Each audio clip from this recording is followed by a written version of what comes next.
Jose Figueroa, thank you for joining. Thank you. All Thank the, you for having me, Jonny. all the way from the Canary Islands, right? Indeed, the sunny Canaries for Um, now. so, Jose, I want to talk to you about the war on consciousness, transhumanism, and a lot of other things. But I think it would be interesting to hear your background because you're an investigative journalist, a spiritual teacher, a Reiki master, and like 10 other things. So, would you mind giving a little background on your Okay, life? okay. I'll do my best, Jonny. Yes, I actually was many years ago when I lived and worked in London back in the 90s.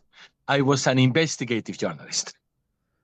And then now I find myself back in the world of journalism, and I find in myself again investigating and reporting on a variety of subjects, from consciousness to mystery to esoterics, UFOs, and current affairs.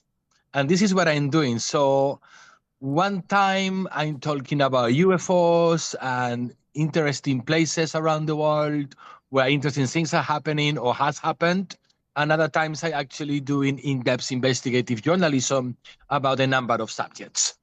Now, in between now and back in the 90s, when I was an investigative journalist working for Japanese television, I worked for TBS.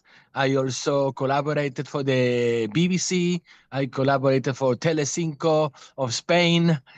At that, in between, I actually developed a career in energy healing, soul coaching, and the teaching of esoteric traditions, always around consciousness and healing.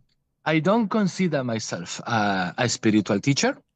I think this is a very big word. I share. I share. And this is what I've been doing for the last 20 years. I'll be carrying out workshops and seminars, then taking people in retreats to interesting places around the world. I've been teaching intuition, compassion, and consciousness, the mysteries of healing, the esoteric traditions, and the secrets of Reiki. And I also been teaching soul lessons, karmic patterns, and Bach flower remedies. And I developed a whole system of soul coaching about identifying people's soul lessons and karmic patterns. And this I done for 20 years around the world. And now I'm very focused on my role as a journalist, as a radio journalist and podcast YouTube host, because I'm very passionate about communicating consciousness, traditions, and the mysteries around world, life, the universe, and everything. There you Great. go. Wonderful. So that's a good segue into how this war of unconsciousness, how you see this division in the world right now. I think we spoke briefly about, I lived in Spain many years ago and still have friends there and have the strange experience of speaking with friends there. And we have the same complaints about our governments, as, before Trump in the US, and still in Spain with, censorship, immigration, taxes. And there's been, the subject is almost boring now. You have like globalists on one side, and then this movement towards populism, certainly in the US and in Italy, Argentina, El Salvador. So these are the geopolitics of it. There's an obvious divide in the world. But from a consciousness perspective, I know that you talk about this yourself, and I've heard other people describe this divide from the perspective of consciousness or religion, of sort of good and evil. So how do you see this as part of a war on consciousness? Wow. Okay. Well, this is a very deep subject to start with. So I'm going to try to do my best according to my personal understanding. and my obvious limitations. In the esoteric traditions, they have an axiom that says, as is above is below. And So Jose, when you look around, Jose, would you mind, what are esoteric traditions, just for the audience? What does that mean? esoteric. Okay, so we go to the semantics, to the word. We have esoteric with S and exoteric with X. So exoteric is what is known to everybody, is what is known to the public. For example, when we talk about a religion, we talk about the dogma, what is on the holy books, like the Bible, the Quran, the sutras, whatever. This is exoteric. This is vox populi, and is accessible to everybody. And then when we talk about esoteric with S, this comes from the Greek esos, which means inner. So this is connected to the inner teachings that every religion and every tradition has, both on the West and on the East. And one of the reasons today's days, a lot of people are looking into Eastern religions, for example, is because in the Eastern religion, the esoterics are far more available and they are part of the everyday teaching. For example, when you enter Buddhism, for example, it's very easy to access esoteric teaching, like teachings that are not for everybody, but for the few that wants to go deeper into the techniques, deeper into the consciousness, deeper into the personal growth, learned about the secret laws governing consciousness and creation, etc., etc., etc. This on the Eastern traditions is very available because it's part of the everyday of those religions. For example, in the West, we have Judaism. For example, in Judaism, you have something called the Kabbalah. This is esoteric. And this is available to people in Judaism if they so wish. While in the Western religions, like for example, Christianity, the esoteric tradition was always hidden because of the history of Christianity. So that knowledge was always carried out by secret societies, initiatic societies, little groups. For example, the first Christians, there was a lot of esoterics going on. And then when the Christian church became the official church of Rome, then all the esotericism went out of the window and it was considered to be a heresy. So for us in the West, it's more complicated to access the esoteric knowledge of our own traditions.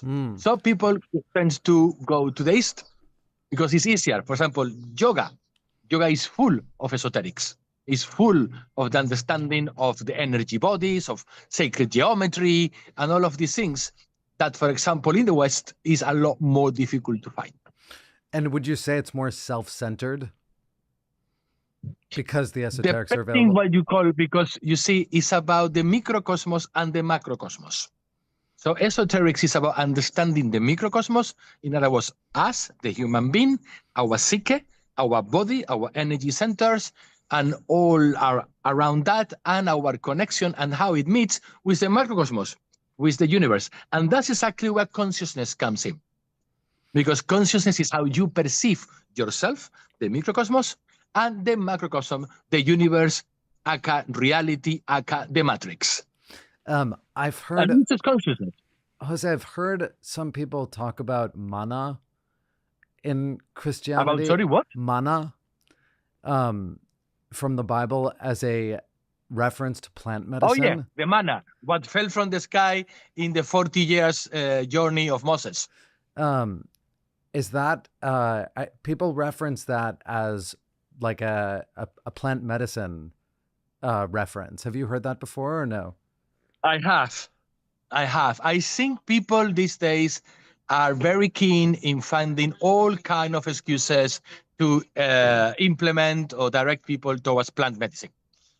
And there's a lot of people that are super into plant medicine, and so they're looking for references everywhere. I personally see mana as something else, personally, but I could well be stimuli gram. I don't have access to to the truth. Hmm. So what is the, now that we have a definition of esoterics, what do you see like geopolitically? What is the war on consciousness? Well, consciousness, when we talk about geopolitics, we are talking about humanity as a whole. So what is going on in politics, what is going on in geopolitics, is a reflection of our inner world. We are one. We are humanity, the human race. And the human race in itself is going through a very big process of transformation. And that is playing out in the world out there. So we have the geopolitical world out there, and then we have our own personal world. And if you are, and if you look at, what people are going through these days personally, the conflicts, the doubts, the polarization, the breaking up of society, of family, traditions, all of this is going on in the microcosmos and in the macrocosmos. And the key word here is conflict. Why is conflict? When we look at, as I mentioned, the esoteric tradition, for example, one of the esoteric traditions from the West is called theosophy. So in theosophy, they talk about the 7 rays. And it says that the 7 rays rules creation. And there is a ray that rules humanity.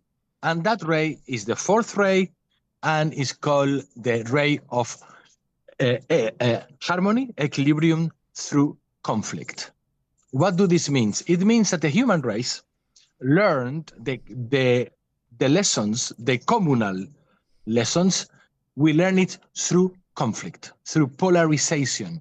And it's through going through this conflict and polarization that we, as a humanity, and also us as individuals, we learned to eventually get out of polarity, to find what the Buddha called the middle way, find the equilibrium, find consciousness, find the solution to our soul lessons and karmic patterns. And this happens through conflict. Unfortunately, this is how humanity works. And if you look around you and the history of humanity, you see a lot of this going on. And so this division, this is what we're experiencing now. We are. How do we get to harmony? By doing something that is extremely difficult for your average human being. Compromising and going to the center, to the middle. Understanding the other. As the native Indians will say, walk on your enemy's moccasins for 3 miles. You'll get to understand him, understand her. And maybe you can get on his or her shoes. So and if everybody does that, then I think the levels of conflict will lower a lot. But this is not what human beings tend to do. We tend to go to the extremes. It's much easier for us. Our psyche is built up for that. And I'm making sense, Jonny? Yes. And would you liken, I mean, geopolitically, I think of a lot of this as like a war against leftism and authoritarianism as far as American politics, politics in the West generally. So that seems to be the divide. I don't see, I think about this a lot, but I think people are operating in different realities and working off of different facts. So I don't see how the divide can be bridged if we don't even have, we're not even working, we don't have a difference of opinion on a reality. We have different realities altogether. So does that, I mean, how does the West like move forward? How will America repair itself? I don't see that, at least in this country, from what I see. People are like burning Teslas. They still, at least in California, walk around wearing masks. I would say maybe like 5 or 10% of the people I see in Los Angeles wear masks and are paralyzed in fear of like getting sick still. So it's so incredibly divided. I don't see any sort of point of unification Is there something like, do you see a way forward here? I do. In fact, all of this conflict, all of these different ways to look at reality and to behave and to look at the world and operate, all of this is part of the development of human consciousness. We are learning, we are experiencing, we are suffering along the way. And sooner or later, we are going to learn. And for example, you mentioned the masks and people being terrified of getting sick. You are, making a reference to what happened in 2020 and after that. Mm-hmm. So, for example, today, April 2025, a lot of people that I speak to, they have changed their mind dramatically between 2021, 2022, and now. A lot. Like thousands upon thousands upon thousands of people. They were thinking something in 2020 and 2021 and 2022, and now they have changed their minds totally because they have undergone a process of transformation. And for that to happen, they have to go through all that has gone on. The fear, the blaming, the social panic, the accusations, everything. And now they're somewhere else. And vice versa. And people are learning. People are experiencing. And people are following their fears and following their desires. This is what human beings are doing all the time. In fact, it's a duality. Fear, desire. In fact, somebody very wise said to me many, many years ago, said, human beings, they look very complicated, but they're not. They only have two buttons. Fear, boop, desire. Fear brings you forward. Desire makes you stop. Sorry, that way around. Desire brings you forward. Fear makes you stop or even go backward. That's it. Everything else is two buttons. Fear, Great. desire, fear, desire, fear, desire. Thank you for and simplifying this is where we it. are. I know, it's frightening. But when somebody says to you, oh, human beings are so complicated, yes, we are, but we have two buttons. Desire, fear, fear, desire. This is what moves us, what stops us, and this is how we learned. Because we learn from our fears and we learn from our desires. And we're doing this individually and collectively. And they're manipulating us through fear and desire. Who is manipulating us? Who? That is an extremely good question. This is what I would like to get at. Depend which conspiracy theories you talk to, it will give you, a different group. Personally, I think there are forces, let's call it the involutionary forces, the forces that are trying for humanity not to evolve. And these forces are doing what they do best, which is trying for humanity to don't evolve, to don't go forward, to don't grow in consciousness. The funny thing about it is that everything that happens and everything that is done to try to stop humanity, at the end of the day, helps humanity to go forward. So I'm actually an optimist. But do you believe that there is like a conspiracy? I've heard so many, I've dug into so many conspiracy theories over the last couple of years. There's a lot of conspiracy theories, and there's obviously a lot of conspiracies going on. But this is normal. When you look at the history of the world, it's full of conspiracies. Like, in fact, conspiracy is just the way things move in the real world, like groups of people conspiring to either access power or keep power. And this is normal. Yes. This is normal. Like, everybody that has access to power conspired to keep it. And everybody that wants to access power conspired to access it. And this is normal. And governments will always have their own agendas from the people that are part of that government and the people that have put those governments in place, and the interest that ex-governments serve. And even within one government, different individuals are serving different interests. And this is normal. This is normal. It's called Western democracy. It's called Chinese Communist Party. It's called the Ayatollahs in Tehran. It doesn't matter which label you put it. It's groups of people conspiring to keep power or access power, and those people are serving X, Y, and Z interest. Normal. Nothing new about it. This has been going on since the cave age, basically. A lot simpler those days.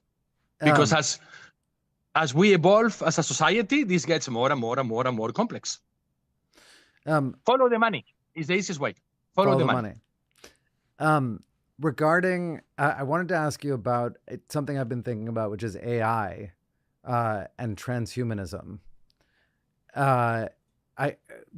So much of the politics of the last year have been, populism, bringing back manufacturing, at least in the United States, to the United States, working class people. So you have that on the one hand, and then also the fact that we're in an AI arms race with China, and we're investing in AI, and all of these jobs are going to be replaced by AI. So, and this is coming like in the next few years. It's imminent. It's not something in 10 or 15 years. So, how do you think society, how should we look at this? It seems to be an incredible threat and reorganization of society, and I don't think anyone has sufficiently addressed it. Even Trump, who's, just started this tariff war with the aim of supposedly bringing manufacturing back to America. What manufacturing? What are people going to do? They're not going to be working on cars in Detroit. So I feel like this is the elephant in the room that isn't being sufficiently addressed. Yeah, that's quite a subject, Jonny, really. And you can look at it from many, many different perspectives. I think artificial intelligence is here to stay, and is here to definitely be developed. That's for sure. Transhumanism is being here for a very long time. I actually had a radio program about this.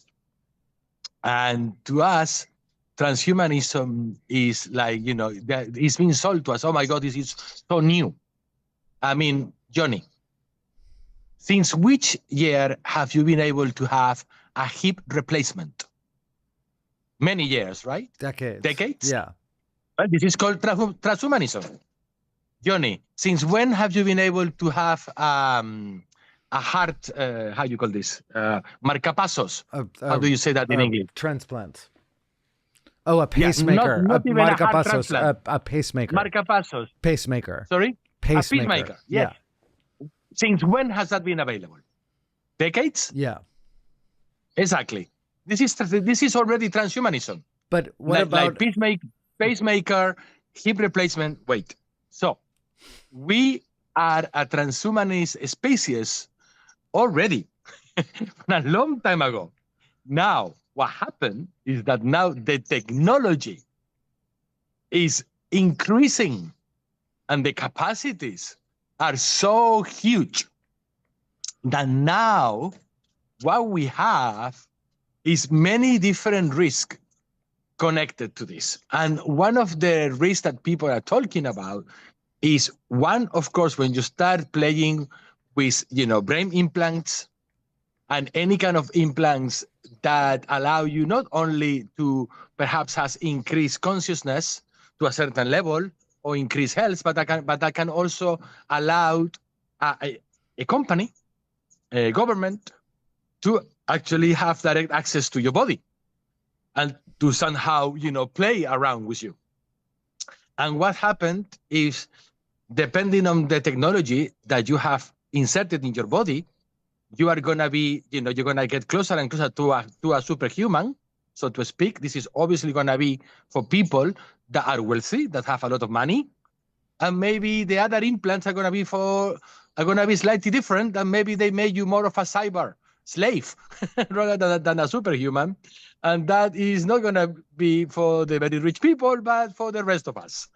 And this is just the way humanity goes all the bloody time. So, it's normal. Is it the end of humanity? I hope not, but I think what we have here, and this is a tricky subject, because you can look at this from so many different angles that is complicated. So let me explain you something. I've been researching this transhumanism business, and I've been reading a lot about it, and I've been looking at the people out there that are advocating for this. And some of the people that are advocating for this, they are saying that this is not the end of humanity, but this is the end of death. They said that they will come to the point where humans don't need to die. They will have, body parts replaced, this replaced, that replaced, downloaded, uploaded, and maybe even you can eventually download somebody's consciousness into a new body and this kind of thing. So they're talking about the end of death. And again, I don't think this is going to be available for everybody. That's one. That's, by what I know about humanity. And two, and now this is where I come in from the esoteric perspective, like, why should you be afraid to die? Why? What's wrong? It's okay to die. It's all right. Oh my God, I want to die. And this is the problem. This is a very big problem, because they are, in the one hand, these culture wars. For example, you probably have realized this, that there's a very big culture war going on around religious and spiritual beliefs. And they want us, from one side of this polarization, then they want us to be atheists, to don't believe in absolutely anything. Mm-hmm. This is all there is.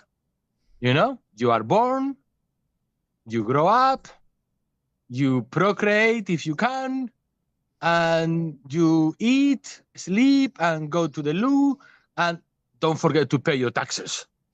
And this is it. There's no spiritual dimension to humanity. So if you have this mindset that there's nothing to transcend to, there's no place to go, there's no spiritual life, because you're religious or you can be spiritual, but you have a belief. You have a belief that your body is not the end of the story, that there's an evolution going on, and that you will transcend. So if you are somebody with spiritual beliefs or religious beliefs of any kind, you have absolutely no problem with dying. It's okay. It's part of the evolution. If you have no spiritual beliefs, if you're an atheist and you are bloody terrified to die because this is all what it is, then they own you. And then you will be fighting to have all the body possible replacements so that you don't die. And you will sell literally your soul so that you don't die. Do you see where I'm going? Yeah, and seems to be a debate among religious people if this is wrong or evil. A lot of people talk about like Neuralink, Elon Musk's chip, whether this is like the ethical and moral questions around it. And I think religious people are against it. It's like playing God. But you see, we are made at the image of God. The Bible says. So do you since believe we are made in at the God? image of Jose, do you believe in God? Me, personally, of course I do. What is God? Don't ask me. But don't be naughty. That's one. And two, you see, people say, but do you believe in God? And Like it looks like they are thinking of this man with white hair and a beard up in a cloud that goes, "Don't you touch yourself? I'm looking at you." You know, this is but this is the concept of God that a lot of people have in the back of their minds, I think. So, this is a highly and, very low consciousness idea of a divinity. So, I believe that there is not just a God. I think there is a whole, spiritual dimension out there, multi-universe, and definitely a source and a lot of things. I actually practice 5 religions. So What you are may the be 5? talking to the wrong guy in some ways, because What are the I 5? find fascinating. Yes, but I have to actually do practice and do study them. This is, this may be shocking to a lot of people. Which religions, Jose? Sorry? Which are the 5? Oh God, don't get me started on that one. Can you just name them for us? I'm curious. Can you just name them for us? I'm a Christian. I'm a Buddhist. And I was brought up in Catholicism. And I don't see a conflict between Catholicism and Buddhism at all. I'm a Buddhist, and as a Buddhist, I belong to Tibetan Buddhism, and within Tibetan Buddhism, I have taken initiation and received teachings on 9 different Tibetan Buddhist sects. I also follow the Tao, and I also follow the ways of the Shinto. And I am actually totally fascinated with both, and now I'm going to get into a lot of trouble.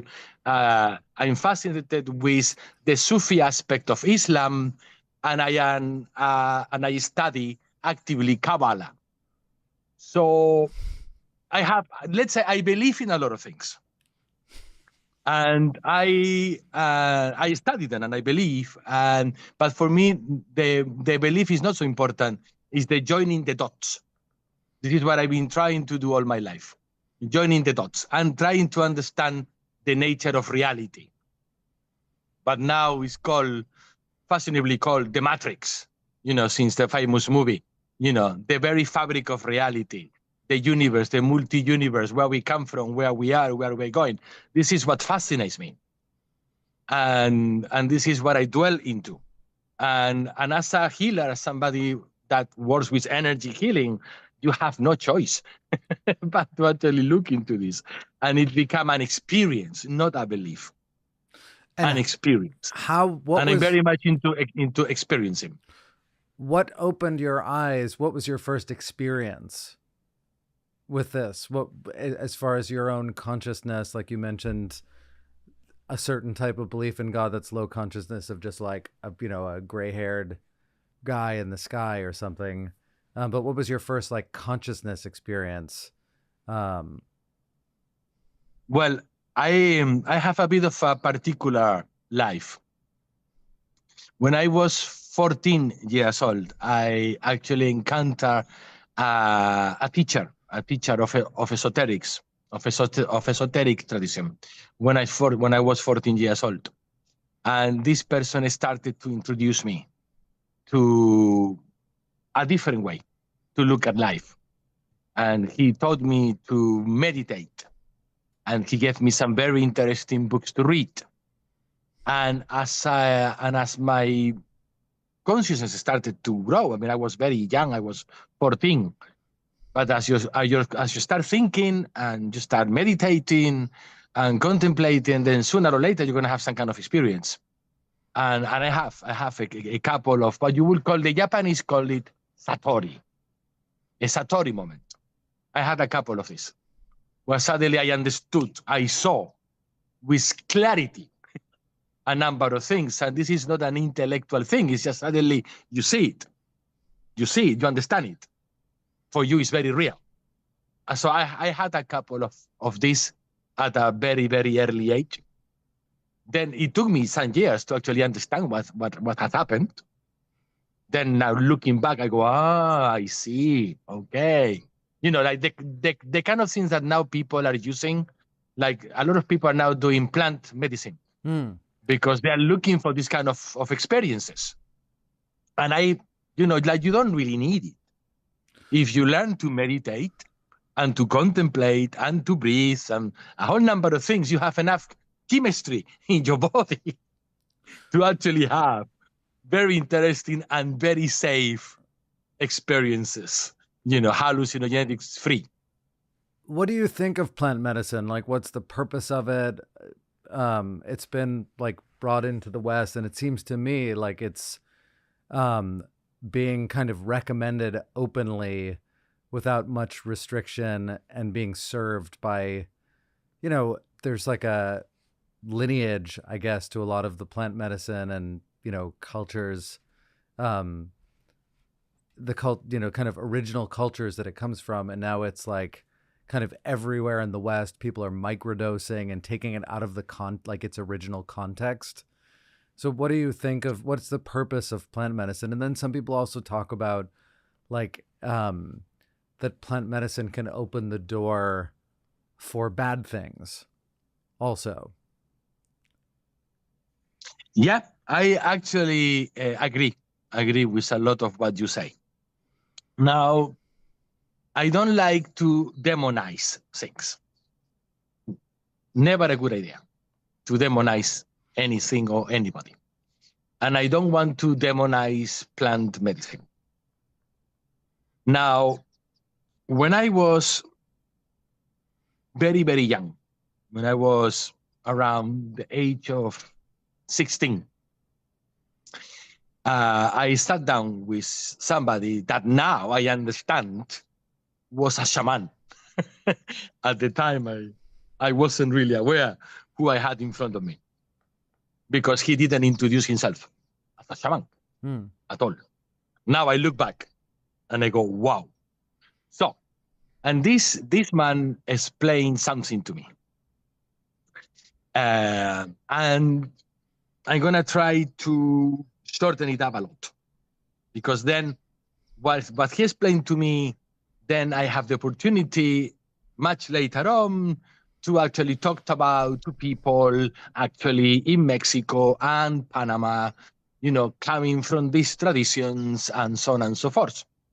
So he explained to me that originally in certain societies, they will use some kind of plant medicine and they will use it in a very, very restricted manner.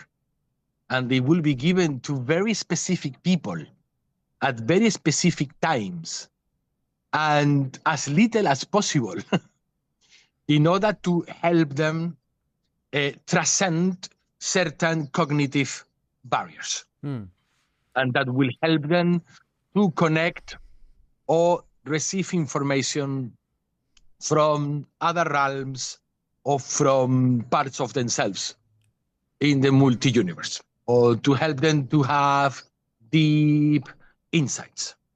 But that this will be given to very, very few people, a very, very few times, and in a very restricted manner, because the whole idea is that people, if they do the work they have to do, work with themselves, they actually do not need this.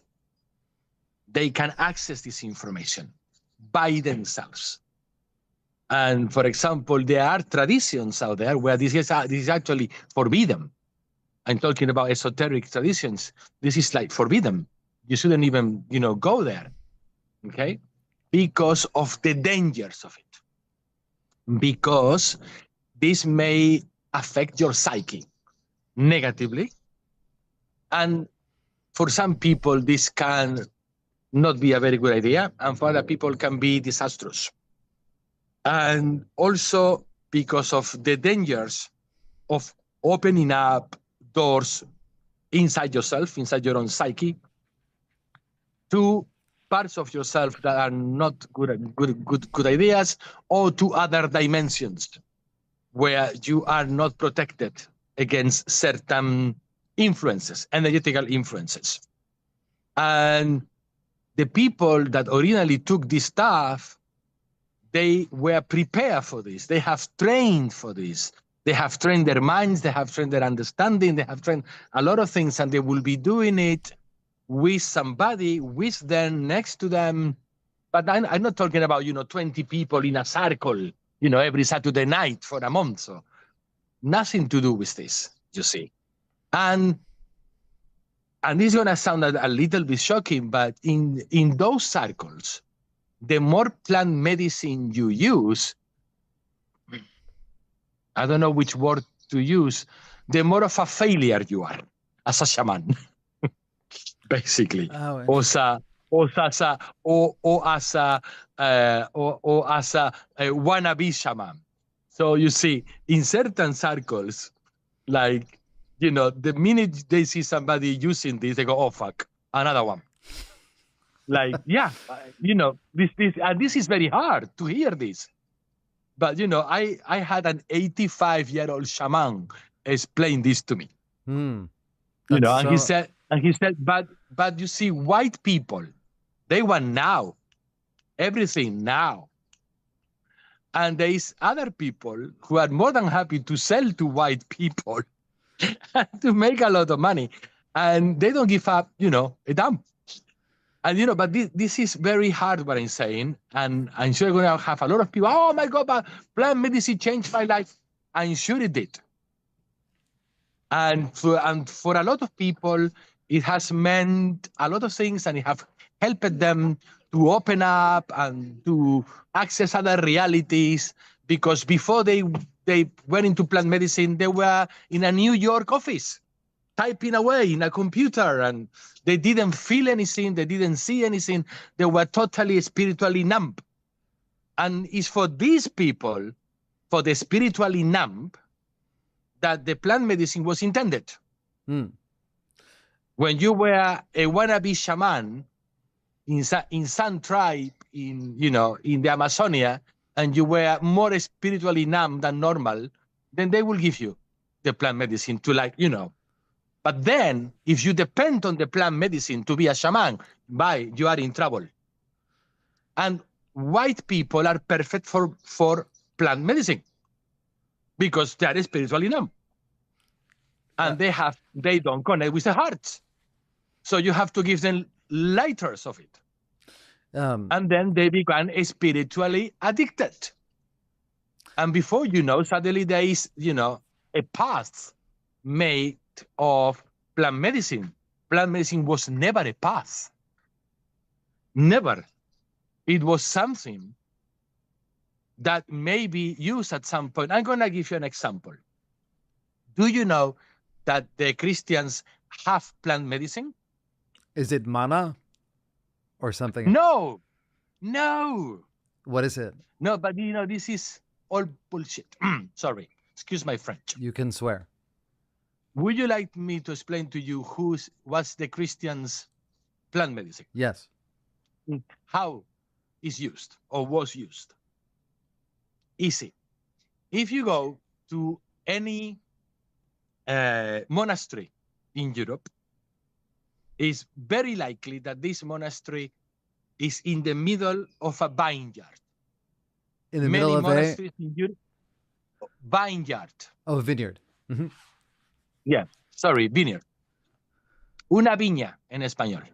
So a lot of these monasteries around the world, they are in the middle of vineyards. A lot of wine, okay? Because you'd use wine for mass. And wine, the vine is connected to Noah and the beginning, of the new humanity. There's a lot of symbolism here. And a lot of these monasteries have a lot of access to wine. Traditionally, in France, in Italy, in Spain, I'm sure many of the monasteries in the New World also have their wineries, okay? Because this was part of, what they produce and make money with. So when you go to the refectorium, to the place in the monastery where the monks eat and drink, you will have a big sign at the door that says in Latin, in vino veritas, which means in wine you will find truth. Do you know where this is coming from? I tell you. And you're going to see here the picture very, very easily. Imagine these 100 or 150 or 200 monks, all male with, a chastity vow, old ones, young ones, a little bit from everything, all these different personalities and backgrounds, but one thing in common, they're all living together in a monastery, praying, working the land night and day. And all of these people, they are actually having a spiritual life, because monks were not there, needle-doodly. They were actually praying, meditating, singing, waking up at 6 o'clock in the morning to do the morning mass and to chant, and then they will meditate and have mass and then another mass. They were having a spiritual project. They were spiritual within a religious community. And each of these monks, they will have an older brother or even the abbot of the monastery that is following up their spiritual development.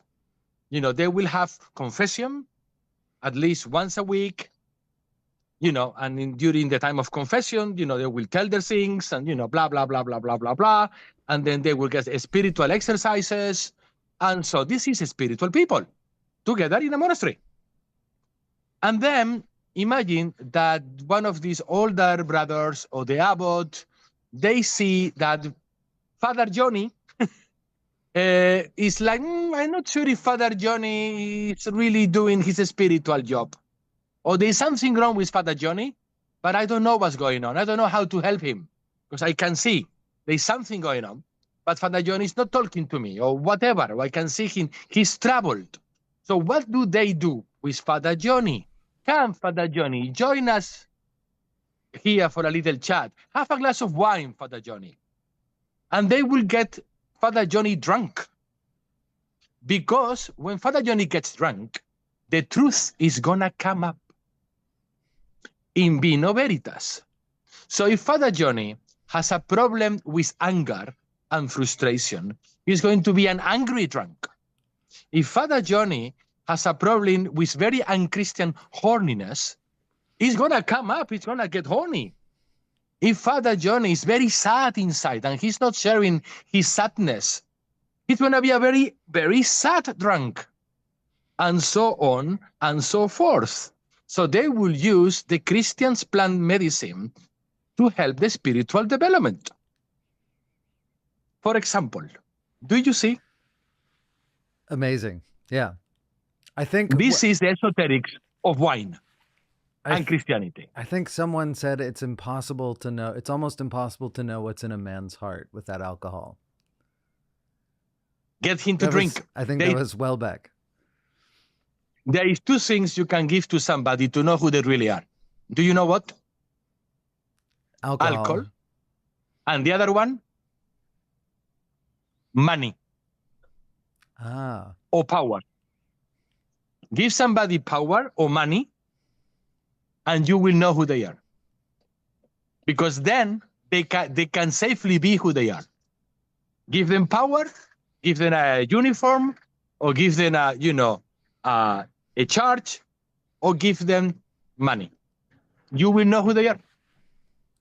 Sooner or later. It's like when people say to you, oh, so-and-so was such a nice person, and then he made money, he changed completely. No, he didn't change. He saw you who he was. Really. Because when he was poor, he couldn't afford to be who he really was. Or he didn't even know who he was. Now you give them money. You will know who they are. Or give them power. So, in vino veritas, in money veritas. So, to go back to the plant medicine, different types of, because you see, wine is a plant. All of these are plants, all of it. And it's a ceremony. So it's a ceremony. There is a ceremony. There's a mass, or there is this, or there is that. It depends. You see, every culture different. In the Greco-Roman religions, they also have plant medicines and things like this, but because they were looking for certain moments of ecstasies, of communion with the divinity. they will have special initiations, where they will go through, like fasting, meditating, the whole number of things, and then they will give them some substance that will help them to have, an enhanced moment of consciousness. But this was just part of this, that was like 1% of the whole experience. And also it has its part. The practice, the religion, whatever it was not based on it, which is what you are finding. So, I'm not per se against plant medicine, but I am definitely against the way it's being used in the West. Because also, as a therapist, I have met personally, in the last 20 years, I have met personally many, many, many people that has developed a lot of problems. And they're not even aware of it. From plant medicine. Anybody else sees it, but they don't. And this is I've seen this. And I have actually helped people get off plant medicine. And once you get them off, if they're able, because you see, some people have taken so much plant medicine, so much, that their energetical body is really screwed up. It's like if they've been taking, hard drugs. They are having a lot of problems. Yeah, I see. It's complicated, Jose, I see so much of this in Los Angeles. There's a huge plant medicine community, and people who every weekend are doing ayahuasca ceremonies. I know, this is dangerous. And they refer to it as like doing the work. Like I'm doing a lot of work. I've done this, I've done that. And then I'm a totally different person now. And they aren't. Like I have never met that person. I think it's very, I've had experiences myself. It can be very revelatory and illuminating. But as far as like working on yourself, that's the stuff that you have to do on your own. On a consistent basis. And that's like the hard, awful stuff that you have to do. Yeah, and also you see, when you are dealing with plant medicine, ideally you have by your side a shaman and somebody that can go in and out of the worlds with you. And this is not just during the ceremony that you pay the shaman, but you see, this is very complex. We're talking about very deep work, and you need somebody that has knowledge about, the nature of reality, and you have like some kind of plan of work with yourself. This is called a tradition. But you don't find this in Los Angeles or in Milano. You just go, people that go to these get-togethers, and I don't want to be critical. Of course. It's very complex. I think you've explained it well. Another thing I've heard is people say that it's the plant, it's not you. People mistake the experience for an aspect of themselves, but it's the plant. Look, Johnny, the problem is that people don't understand what a plant is. This is a problem. What's a plant? Exactly. You see, it's all about context. And in these traditions where this is original from, these people, they know what a plant is. They understand it. They have really a concept. While we in the West, we don't. In the 21st century, we don't really have an understanding. We don't really have the context. And this is why we so willy-nilly, go and start ingesting all of these things and going to all these ceremonies, because we don't really understand what we are doing and what is a plant. Because for us, the plant is, this thing, physically to us, this like this thing you have behind you in the studio, this is a plant. But, that plant that you have behind you in the studio is the physical body, the physical expression in this dimension, in this plane, of a much, much larger entity. That, to put it easily, this entity, this consciousness, this deva, to give it, its oriental name, this deva, this spirit, this plant spirit, is a being, it's an entity from a parallel dimension that has all these bodies manifested in this dimension. But you see all these plants, you see all the trees in the world. Like, for example, all the pine trees in the world. All the pine trees in the world, you see all the different bodies, but there is a pine deva. This is the spirit of all pines, millions upon millions upon millions of pines on earth. Can you imagine the power of that deva of the natural world with millions of bodies expressed on planet Earth? Now translate that to plant medicine. And now imagine a plant that was consumed by 0.00001% of the world population until recently, and now suddenly is being produced like, in an industrial basis and taken by tens of thousands of people, hundreds of thousands of people around the world. This is having an impact on this plant and on this being on the other side. But people don't even begin to understand that. They don't get it because they don't understand the nature of reality. Do you understand me? And this is not just like, you have to understand that a plant is never a plant. A plant has a type. For example, will it be the same? Jose, we have to a tomato plant, and I finish now. A tomato plant, yes, and let's say cannabis, for example. Do you think they have the same? No. The same level, consciousness, frequency? No. And to understand that, and what is the purpose, and what is like the spirit of the tomato plant, and what is the purpose, if any, and the spirit of the cannabis plant, to actually understand that and understand the hidden properties, that makes you a shaman. And then you know what not to do under any stretch of the imagination. And I'm going to give you one more little clue, Jonny. One more little clue. And I know we have to end. Japan, one of the oldest societies in the world, one of the wisest. You know that their sacred plant is what? You know what the sacred plant is? Cannabis. But they don't touch it. They don't smoke it. They don't eat it. They do nothing with it because they know something. So they don't even touch it. But they know how to use it. But it's nothing to do with ingesting it, smoking it, eating it, or anything like it. If you do that, the Japanese think you are crazy.